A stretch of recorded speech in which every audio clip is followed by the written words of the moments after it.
কেনেকুৱা সবৰে খবৰ ভাল সবৰে ভাল তেতিয়ালে মোৰ লগত কব ভাৰত মাতা কি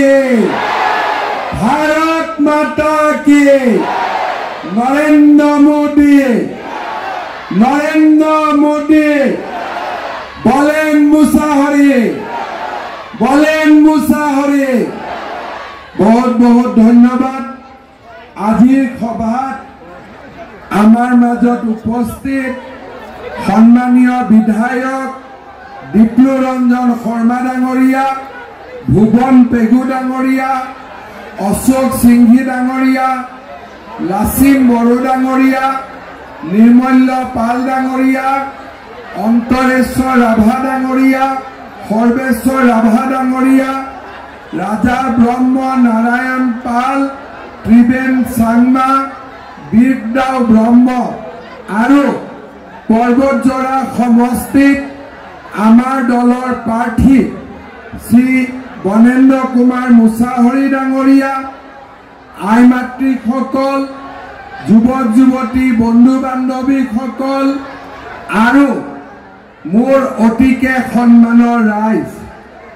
আজি বিশ্বকৰ্মা পূজা মই মনতে ভাবিছিলো যে বিশ্বকৰ্মাৰ পূজা মিটিঙত মানুহ হবনে নহব মই গৈ লাভ হবনে নহব কিন্তু আজি বিশ্বকৰ্মা পূজাৰ দিনাও পৰ্বতজৰা সমষ্টিত ইমান ডাঙৰ মিটিং তাৰ মানে বনেন মুছাহৰি ইলেকশ্যনত জিকিবই এইটো আজি আমি সকলোৱে প্ৰমাণ কৰি দিছো জিকিবনে নিজিকে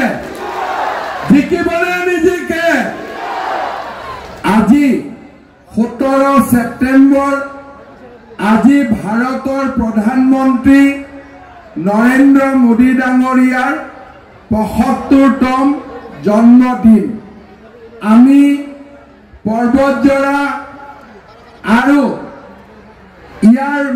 ইয়াৰ পৰাই মহামায়া মাৰ আশীৰ্বাদ বিচাৰিছো যাতে প্ৰধানমন্ত্ৰী ডাঙৰীয়া সদায় ভালে কুশলে থাকে আৰু আমাৰ দেশখনক নেতৃত্ব লৈ আগবাঢ়ি যাব পাৰে বিটিসি ইলেকশ্যন 22 তাৰিখে কেইদিনমান আগতে মই দেৱীতলালৈ আহিছিলো আৰু সিদিনাখনো মই ৰাইজক লগ পাইছিলো ৰাইজক মই দেৱীতলাত সুধিছিলো যে বিজেপিয়ে পৰ্বতজৰা সমষ্টিত ইলেকশ্যন খেলিব লাগিবনে নালাগিব সকলো ৰাইজে মোক কৈছিলে যে নহয় বিজেপি জিকিব আপোনালোকে এবাৰ পৰ্বতজৰাত বনেন মুছাহৰিক টিকট দিয়ক আপোনালোকে মোক যেনেকে কলে তেনেকে আমি বনেন মুছাহৰিক টিকট দিলো আৰু আজি আমি এটা নিৰ্বাচনৰ ওচৰ চাপি আহিছো আগতে বিজেপি দলে বিটিসিত ইমান ইলেকশ্যন নেখেলিছিলে অকণমান সিটত আমি ইলেকশ্যন খেলিছিলো যোৱাবাৰ নাগৰিজুলিত আমি এটা সিটত জিকিছিলো তাৰ পিছৰবাৰ এইবাৰ যত বিটিসি চলি আছে তাতে আমি 9খন সিটত জিকিছিলো কিয় আমি মাত্ৰ 20-22খন সিটত ইলেকশ্যন উঠিছিলো এইবাৰ ইলেকশ্যনৰ আগতে মই তামুলপুৰ ওদালগুৰি বাক্সা চিৰাং ধুবুৰী 40টা সমষ্টিতে মই নিজে গৈছিলো আৰু ৰাইজক সুধিছিলো যে ৰাইজ বিজেপিয়ে অকলে খেলিব লাগে নে বিপিএফৰ লগত লগ লাগি ইলেকশ্যন খেলিব লাগে বিজেপিয়ে অকলে ইলেকশ্যন খেলিব লাগে নে ইউপিপিএলৰ লগত ইলেকশ্যন খেলিব লাগে কাৰণ ট্ৰেক্টৰো মোৰ বন্ধু আৰু নাঙলো মোৰ বন্ধু ট্ৰেক্টৰো মোৰ লগত আছে, নাঙলো মোৰ লগত আছে, খালি হাতটা মোৰ লগত নাই। ঠিক আছে, কংগ্ৰেছ মোৰ লগত নাই, ট্ৰেক্টৰো মোৰ লগত আছে, নাঙলো মোৰ লগত আছে। তেতিয়া ৰাইজে ক'লে যে ইলেকশ্যনৰ পিছত যি হ'ব হ'ব, কিন্তু ইলেকশ্যন ট্ৰেক্টৰৰ লগতো খেলিব নালাগে, নাঙলৰ লগতো খেলিব নালাগে, বিজেপিয়ে অকলে ইলেকশ্যন খেলিব লাগে।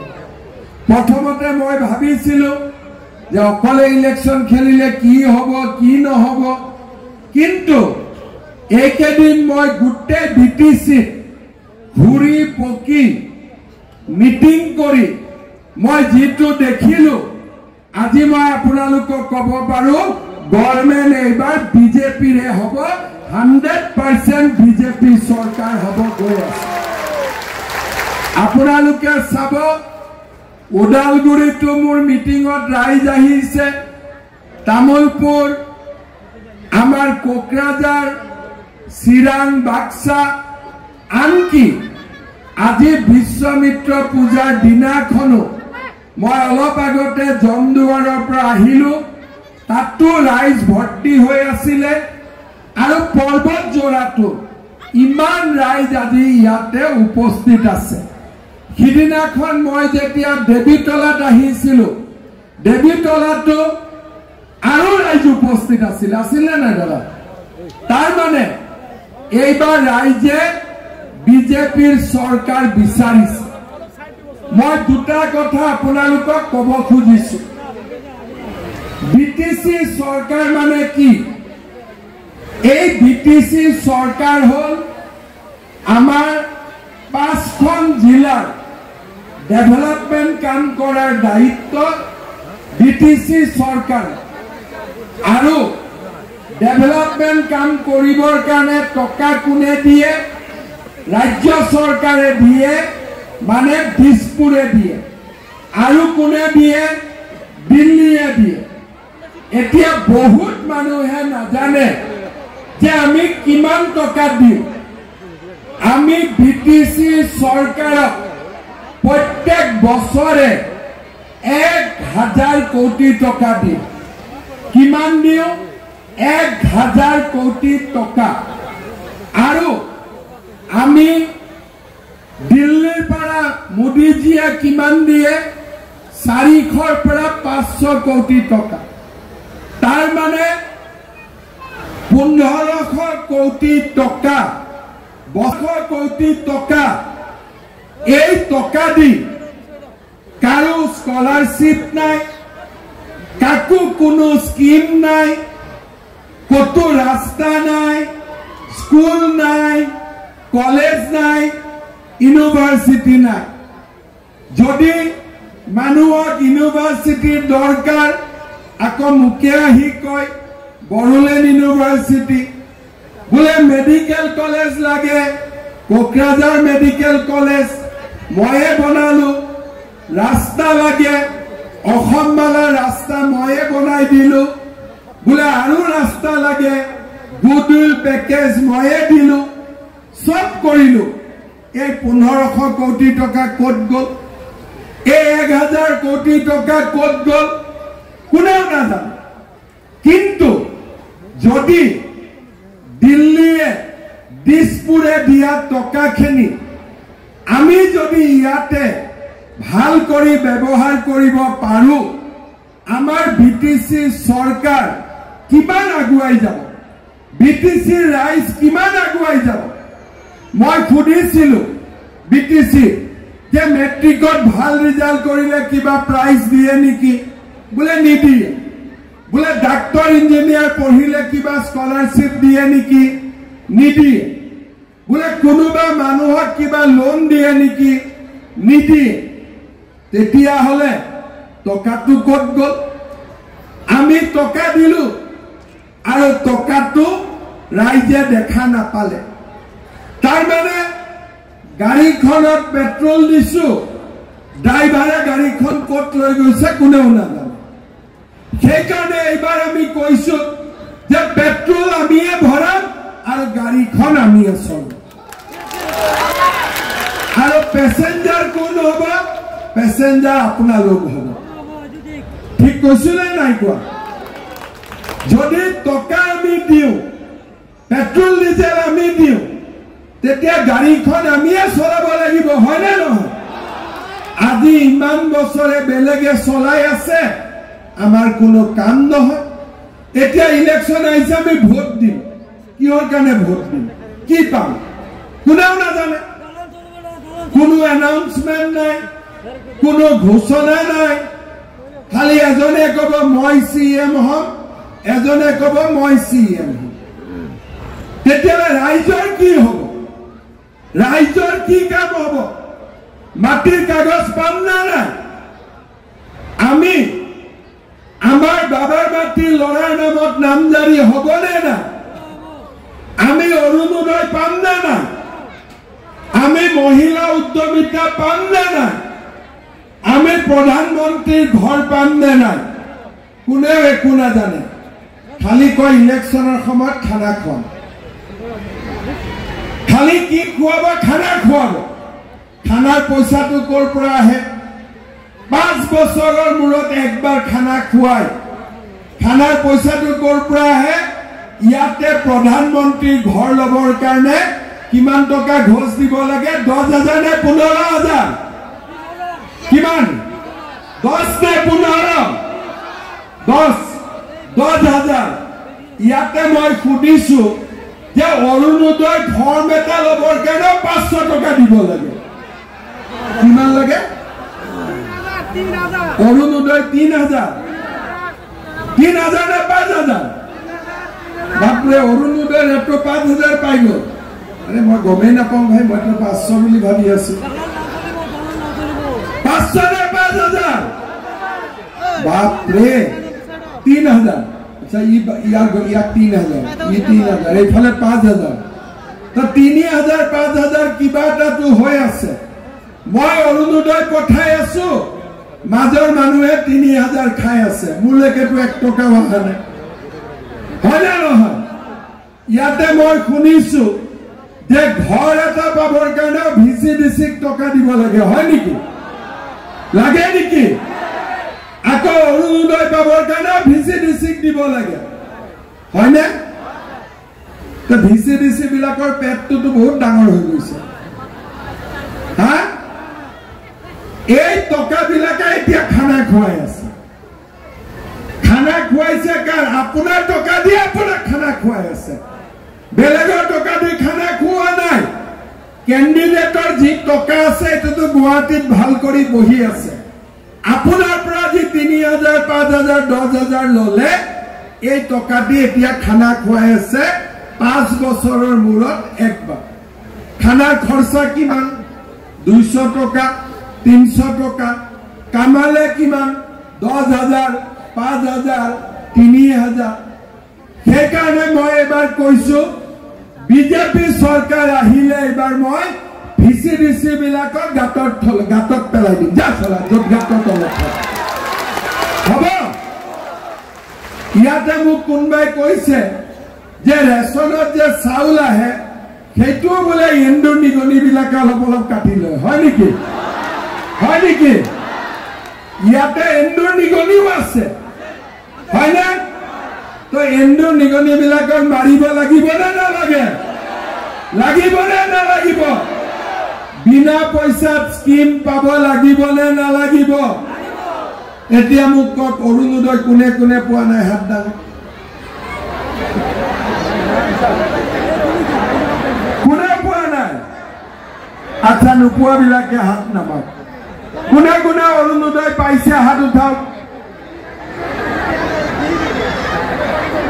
এই মাত্ৰ 10-20টা যোনে অৰুণোদয় পাব তেওঁলোকক মই গেছৰ সিলিন্ডাৰ কিনিবৰ কাৰণে আৰু 200 টকা দিয়াৰ ব্যৱস্থা কৰিম নাপালে মনটো বেয়া লাগিব না নালাগিব নাপালে মন বেয়া তেতিয়াহ'লে পাব লাগিবই হয় না নহয় তেতিয়াহ'লে আমি কি কৰিব লাগিব ছোট কাজ একটা কৰতে হবে কি কৰিব লাগিব এই নম্বৰত আছে 3 নম্বৰে সৰু কৰি ভোট এটা দিব লাগিব হ'ব টিপ শহীদ দিলে নহ'ব কিন্তু টিপ শহীদ ভোট দিলে ভোট কেনসেল স্টাম্পেদি মাৰিব লাগিব 3 নম্বৰে মাৰিব লাগিব পদ্ম ফুলে মাৰিব লাগিব পদুম ফুলে মাৰিব লাগিব ঠিক আছে বুজি পালে না নাই ইয়াতে সেলফ হেল্প গ্ৰুপৰ কিমান মহিলা আছে কিমান আছে মহিলা হাত ডাঙক বাপৰে 10,000 টকাটো পালে নেকি পোৱা নাই এইটো হাতীৰ পেটত গ'ল নেকি পোৱা নাই পাক্কা পোৱা নাই হাতীৰ পেটত গৈছে যদি অপাৰেশ্যন কৰি ওলাই দিব লাগিব হ'ব আপোনালোকক নৱেম্বৰ মাহত মই অৰুণোদয়ো দিম গেছৰ 250 টকা নৱেম্বৰৰ পৰা নাপাব 1 জানুৱাৰীৰ পৰা পাব ঠিক আছে আৰু মহিলা উদ্যমিতাৰ 10,000 টকাও মই নৱেম্বৰ মাহত আপোনালোকক ক্লিয়াৰ কৰি দিম হ'ব যদি বিজেপিৰ চৰকাৰ বিটিসি হয় বেলেগে যেনেকে ফটাফট পায় আপোনালোকেও ফটাফট পাব কাৰণ দিল্লীত বিজেপি দিছপুৰত বিজেপি আৰু কোকৰাঝাৰতো বিজেপি ট্ৰিপল ইঞ্জিনৰ চৰকাৰ হৈ যাব একটা ইঞ্জিনে 60 স্পিড দুইটা ইঞ্জিনে 120 স্পিড তিনটা ইঞ্জিনে 180 স্পিডত গাড়ী টানি দিব ঠিক কৈছো না মই কোৱা সকলোৱে আপোনালোকে দেখিছে অসমত পুলিচৰ চাকৰিত দৌৰিব লাগে পইচা দিব নালাগে কিন্তু বিটিসিত চাকৰি কেনেকে পায় আমি নিজেও নাজানো কিমান লাগে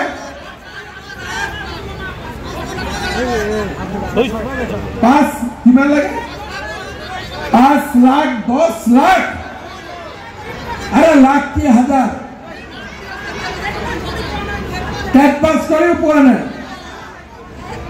কি হ'ব মোৰ 1000 টুৰো হিসাব নাই 1000 কোটি পঠাই দিও মোদীজিয়ে 500 কোটি পঠাই দিয়ে তাৰো হিসাব নাথাকে আৰু যদি দিছপুৰৰ চাকৰি বিনা পইচাত পাব পাৰে কোকৰাঝাৰৰ চাকৰিও আমি বিনা পইচাত পাব লাগিব না নালাগিব আজি ঘৰৰ নামত পইচা দিব লাগে আজিতো মোৰ কিমান বেয়া লাগিছে কোনো মহিলাই অৰুণোদয় পোৱা নাই কিন্তু বিজেপি চৰকাৰ থাকিলে মইতো নিজে আহি বিলাব আহি যাওঁ আজি বিটিসি আমাক কিয় বিজেপিৰ চৰকাৰ লাগে যাতে ইলেকশনৰ সময়ত খানা নহয় সদায় যাতে খানা হৈ থাকে অৰুণোদয় পালে প্ৰত্যেক মাহতেতো খানা হল না বেংকৰ একাউণ্টত সোমাই গল ঘৰ পালো সদায়তো ঘৰত থাকিম কিন্তু ইলেকশনৰ নামত খানা খালে কি লাভ হ'ব কিছুতো হবে না কিছুতো পাবে না বলে কিছু দেন ইলেকশনৰ পৰে কি কব আৰে খানা খুৱাই মই ভোট লৈছো মই কিয় কাম কৰিব লাগে বিজেপি ভোট দিয়ক অৰুণোদয় মহিলা উদ্যমিতা সৰকাৰি ঘৰ বিনা পয়সাত চাকৰি এইবিলাক কাম মই আপোনালোকৰ কাৰণে ধুনীয়াকৈ কৰি দিম সিদিনাখন মই দেৱীতলাত আহিছিল 10-20 এফালে কিমান 2-3 বাস তাৰ মানে আমাৰ পৰ্বতজলা সমষ্টিত কোনো মহিলাই অৰুণোদয় পোৱা নাই কিন্তু সৰকাৰেতো অৰুণোদয় টকা পঠাই আছে নলবাৰীত যিমান দিছে বৰপেটাত যিমান দিছে আমিতো পৰ্বতজলাটো সিমানেই দিছো তেলে পৰ্বতজলাত কিয় পোৱা নাই তাৰ মানে টকাটো কোনবা হাতীৰ পেটত সোমাই গ'ল লাগিব নে নালাগিব? নালাগে নেকি? মহিলাসকলক অৰুণোদয় নালাগে, খালি পুৰুষকে লাগে। মই দেখি আছো। কোন কোন মহিলাক অৰুণোদয় লাগে? হাত উঠাওক। পাক্কা লাগে? আচ্ছা, অৰুণোদয় কোনে দিব পাৰিব? কোনে? মামাই দিব পাৰিব নে নোৱাৰে? মামাই দিব পাৰিব নে নোৱাৰে? কোনে দিব পাৰিব? তেলে ভোটটা কাক দিব লাগিব? ভোটটা কাক দিব লাগিব? অৰুণোদয় কোনে দিব পাৰিব? কোনে দিব পাৰিব? ডাঙৰ কৰি কওক। তেতিয়াহ'লে ভোটটা কাক দিব লাগিব? মামাৰ চিনটো কি? মামাৰ চিনটো কি আছে? যদি আমি পদুম ফুলত ভোট দিওঁ, অৰুণোদয় হাতীয়ে খাব নোৱাৰে। হাতীক খাবৰ কাৰণে মই কলগছ দি দিম, যা যিমান পাৰো হ'ব। কিন্তু গৰীব মানুহৰ অৰুণোদয় আমি হাতীক খাব নিদিওঁ। এইবাৰ বনেন্দাক জিকাই দিয়ক। হিন্দু, মুছলিম, খ্ৰীষ্টিয়ান যিমান দুখীয়া মহিলা আছে সকলোকে অৰুণোদয় দিয়াৰ দায়িত্ব মোৰ। মই আপোনালোকক অৰুণোদয় দিম। হ'ব? কেতিয়া দিব লাগিব? কোন মাহৰ পৰা? কোন মাহৰ পৰা লাগিব? নৱেম্বৰ মাহৰ পৰা দিম। ছেপ্টেম্বৰ ইলেকশ্যন পূজা হ'ব। অক্টোবৰত আপোনালোকে ফৰ্মটো দিব। ফৰ্মটো পইচা দি কিনিব নালাগে, ফটোষ্টেট দিলেও হৈ যাব। ঠিক আছে? যাৰ যাৰ আচ্ছা ৰেচন কাৰ্ড কাৰ কাৰ আছে? হাত দাঙক। যাৰ যাৰ ৰেচন কাৰ্ড আছে সিটো চিন্তাই কৰিব নালাগে, নিজে নিজে পাই যাব। কাৰণ ৰেচন কাৰ্ডত নাম ঠিকনা চব মোৰ লগত আছে।